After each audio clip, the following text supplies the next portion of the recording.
Hi, good morning from Liver Empowerment. We are in the quest of being happy, peaceful, and successful in our lives. So, in this pursuit of finding happiness, peace, and success, we always strive to do our best. But what is this best?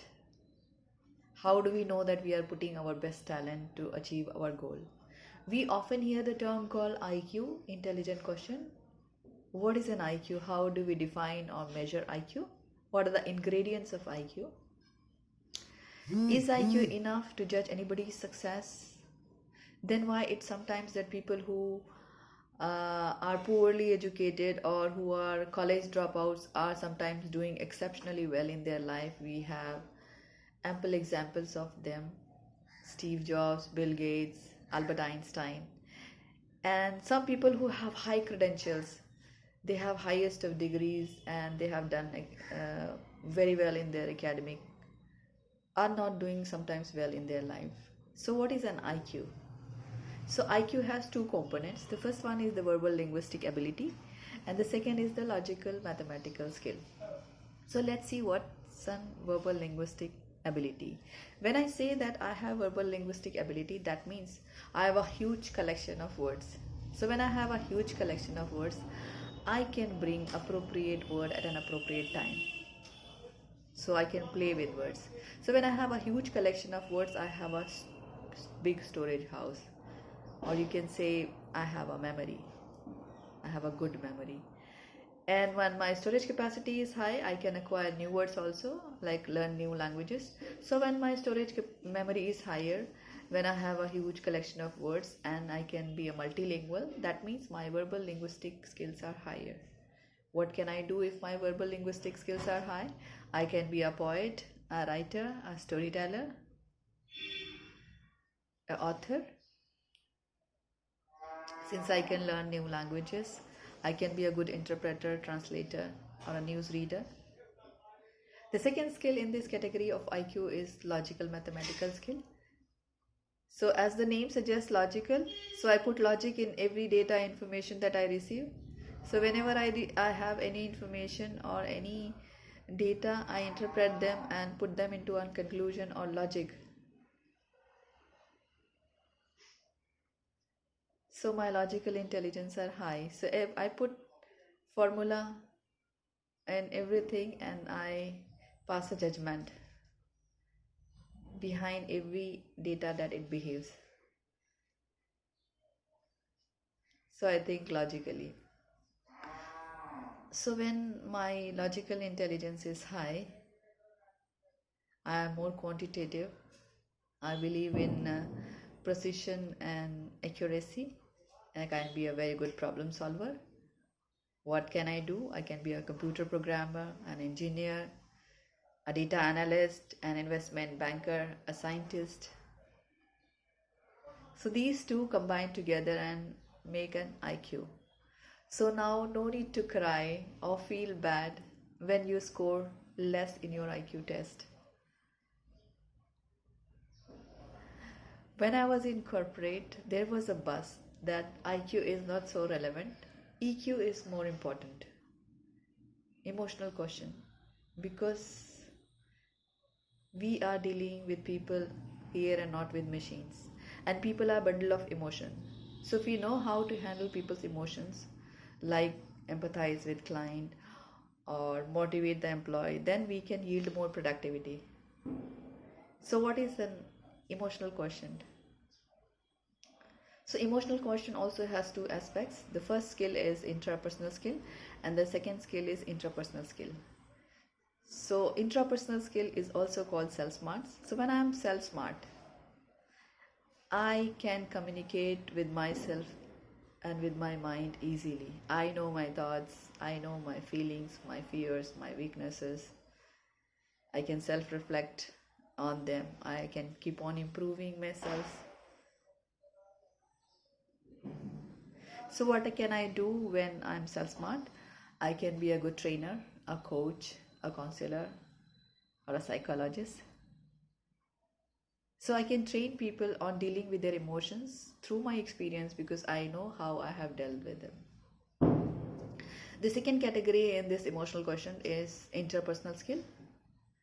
Interpersonal skill is also called people smart. So when I know how to handle people's emotions, so when somebody is angry or somebody is crying, then I should know how to empathize with them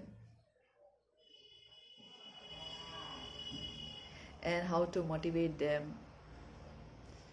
So when we know people's fears, people's strength, we know how to align them and how to motivate them.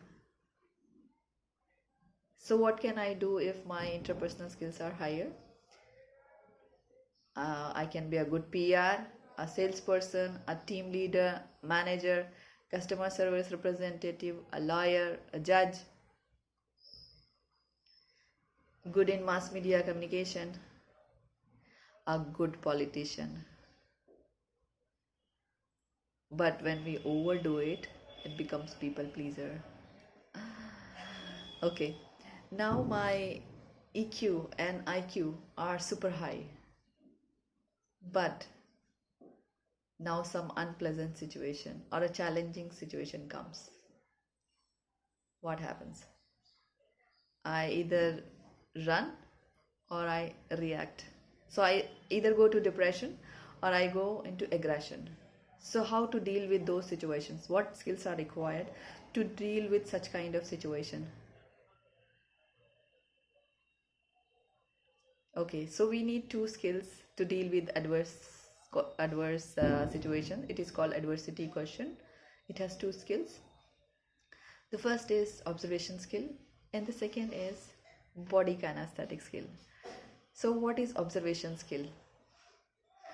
When I am mindful of my surroundings, what's happening, and my all five senses are stimulated, I can do in-depth analysis. I cannot miss even small details. I do post-mortem of everything. That means my observation skills are higher. So if my observation skills are higher, I'm not afraid because I have detailed everything.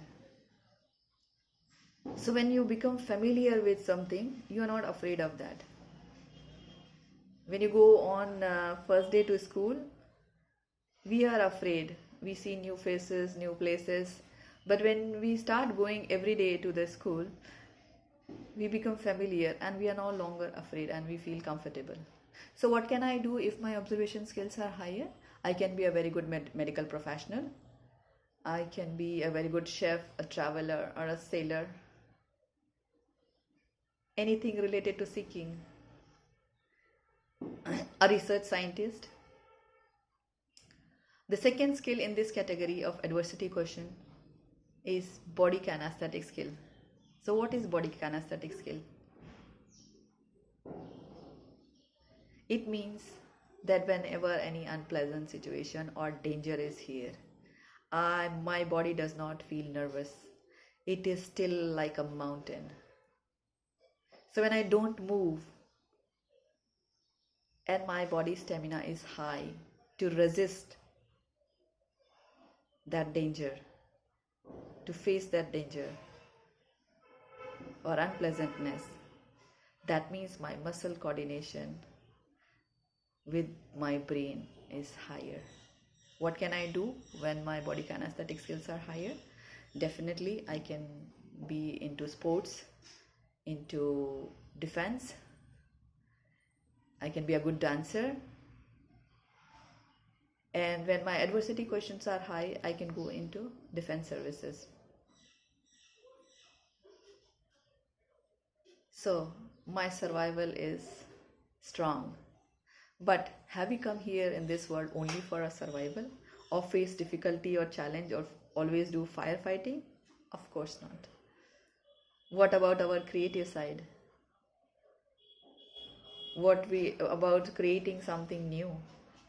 What is that skill called? So we have another question called creativity question. Creativity question has two skills.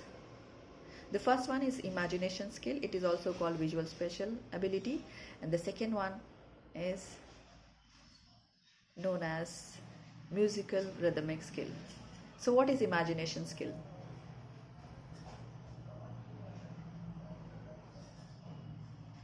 when I dream and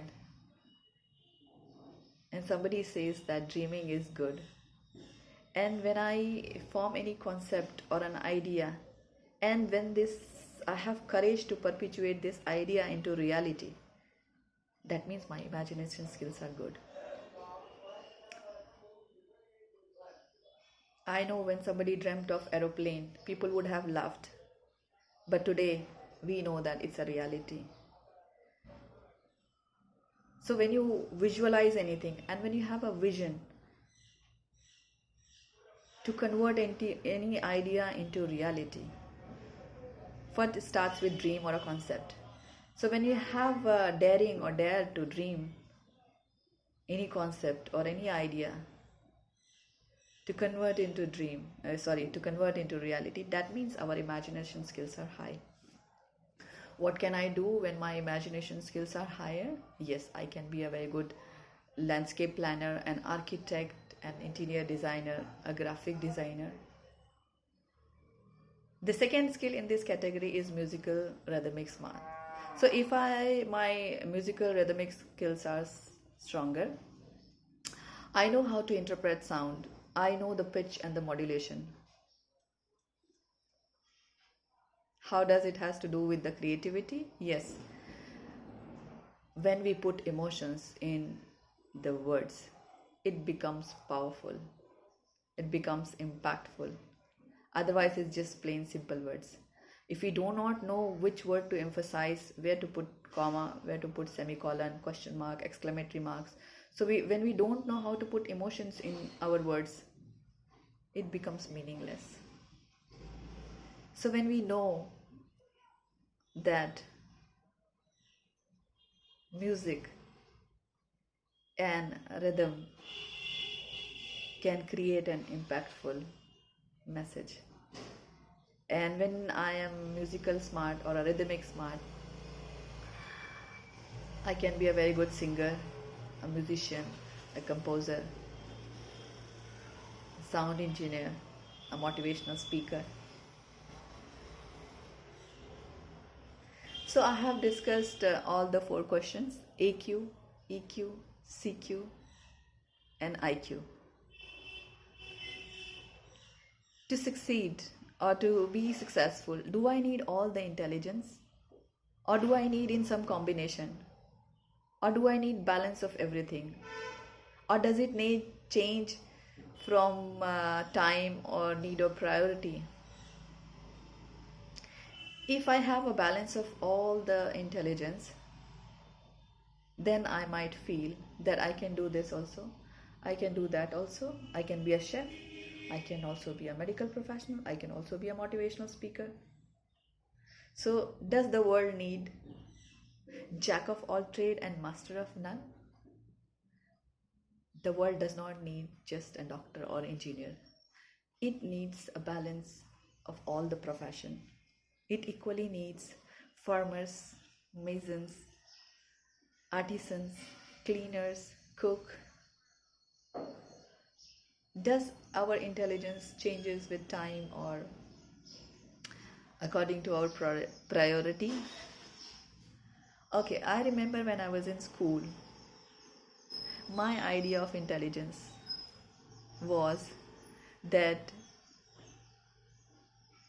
whenever a teacher asks a question, anybody who has the answer to the all questions that teachers ask, for me he was the most intelligent. I used to wonder, he has answers to all the questions, he's so intelligent and he's teacher's favorite. When I went to the university, my idea of intelligence changed.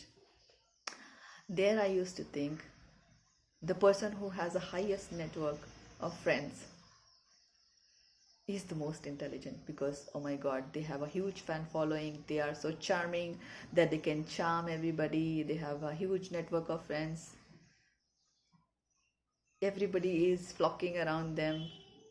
And it kept on changing when I started to work and when I step up into my career, and then my family. When I had my family, when I have my children, it was a more of work-life balance. And when I started to chase my dreams, every time my idea of intelligence kept on changing. Okay, now when you feel that you have arrived, you have achieved everything, and now you don't need anything. Your checklist is complete. You have everything that you have desired. And suddenly you start to miss something. What is this something? Your eat, sleep, work cycle does not interest you anymore. You feel that something is incomplete. I'm still not happy. I have achieved. I have money, I have fame, I have a family, I have love, I have relationships, I have social status, I have everything what anybody can desire. But still, I feel something is missing. What is this missing? Then we start to ask bigger questions in life. Why I am here? Who am I? What will happen if I die? What is the purpose of my life? What is the bigger meaning of this whole life? When we start to ask these questions and we do not get a concrete or a logical answer, we use all our thoughts, our intuitions, our metacognition or higher thoughts to get an answer. It is called existential intelligence. This is relatively new field and it has a lot of untapped potential. There is no way to measure how intelligent you are in this category because it is through self-reflection only, so and self-reporting. So only I can self-reflect on this, on my experience, on my perception. So when my perception becomes bigger, then my any identity, like my social identity, my family identity, my materialistic identity, so when my perspective is bigger than them, then it boosts my self-awareness and it boosts my self-transformation. People who have used this existential intelligence in past are Socrates, Gautam Buddha. So if I use this existential intelligence, then I can be a philosopher, I can be a spiritual guide, a psychologist. So I have mentioned earlier that there are certain skills which are dominant in us, but what about our weaknesses? We know that our strength stands out ourselves in the crowd, but our weaknesses or flaws grounds us and makes us vulnerable. We think that being vulnerable is a sign of weakness, though it's not. In our natural self, we are filled with duality. But when our mind plans, structures, imagines our life, it creates a fragment. It divides us into good, bad, black, white, negative, positive. And we attach ourselves with a good part of ourselves. And we deny our darker side or our darker thoughts. Like if the child is clapped for his achievement and punished for his failure, he would never like to fail, which is unnatural.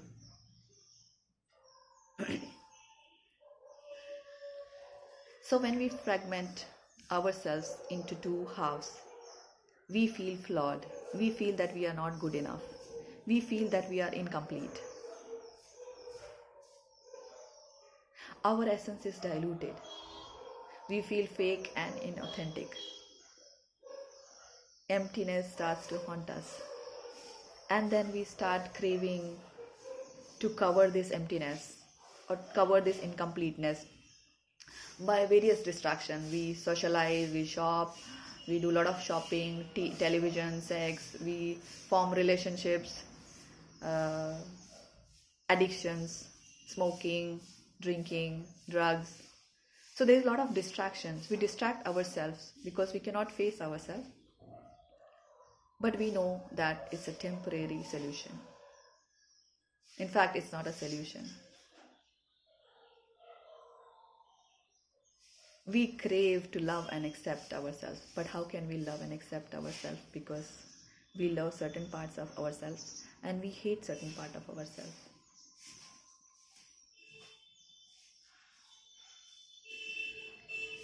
So we need to dive deeper into our darker thoughts and accept them and heal them. So when we take 100% ownership of our good and bad aspects, then we will feel complete. And then our quest of happiness, success, and peace ends here. We realize that it was here within us and we were chasing all along. As a company, we do multiple intelligence tests. For more information, you can also visit our website, which is www.livewireempowerment.com. You can write us to any query of yours at livewireempowerment@gmail.com. Sorry, livewireempower@gmail.com. If you like our message, please like, comment, share, subscribe to boost us. Thank you so much. Have a great day.